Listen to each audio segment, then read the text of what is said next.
The multifaceted nature of diversity.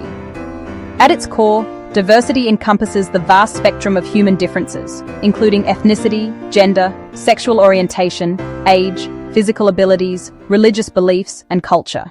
While often reduced to visible traits, its true nature is far more complex. It is typically broken down into two main categories: internal dimensions, core characteristics. These are aspects of a person that are usually immediately visible or known, and are often unchangeable. This category includes race, ethnicity, gender, age, physical and mental ability, sexual orientation, and national origin. External dimensions, acquired characteristics.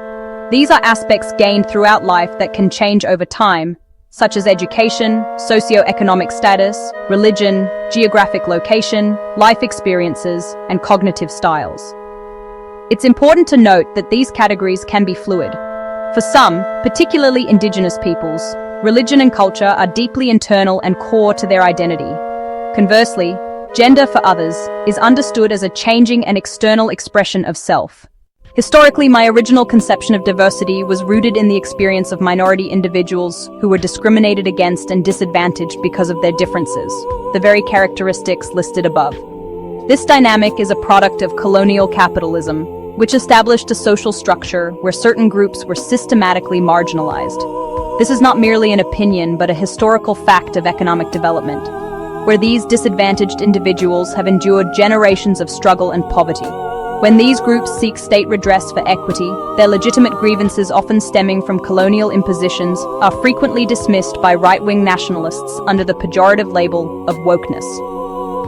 This narrative claims that diverse individuals have imposed upon themselves personal choices regarding gender identity, addiction, and mental health, framing their struggles as individual rather than systemic.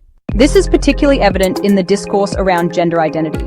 The argument for gender change is fundamentally a claim for the right to happiness and self-determination. A woman suffering under the constraints of her physical body, or a person identifying as non-binary, seeks the freedom to align their external reality with their internal identity.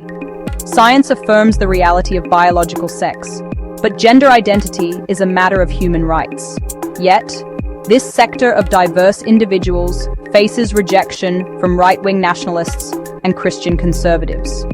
This creates a profound controversy where ideologies, religions, and cultures clash. However, even within this conflict, there is movement. Some cultures are reframing their understanding, while the late Pope Francis, for instance, extended an invitation to the LGBTQ+ community to come in from the cold, affirming that diverse individuals are human first and foremost under God, before their orientation or choices.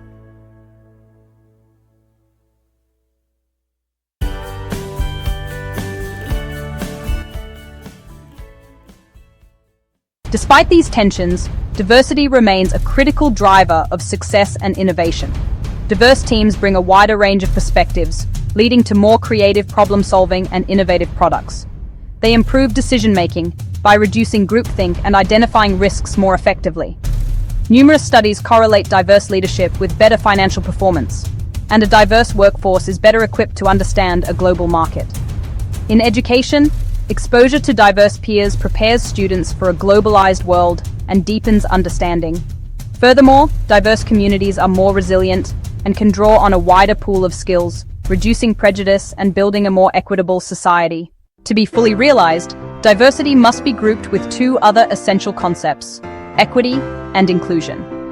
Together, they form the DEI framework: diversity, equity, and inclusion.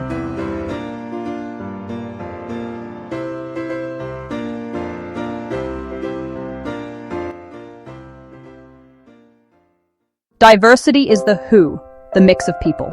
Equity is fairness, ensuring everyone has access to the same opportunities, recognizing that we need different levels of support to succeed.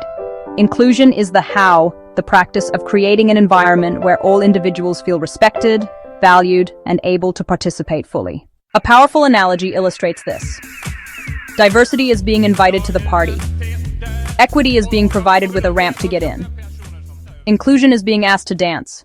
You can have diversity without inclusion, a tokenistic presence without a true sense of belonging, but you cannot have true inclusion without diversity. In summary, diversity is the beautiful and complex tapestry of human differences.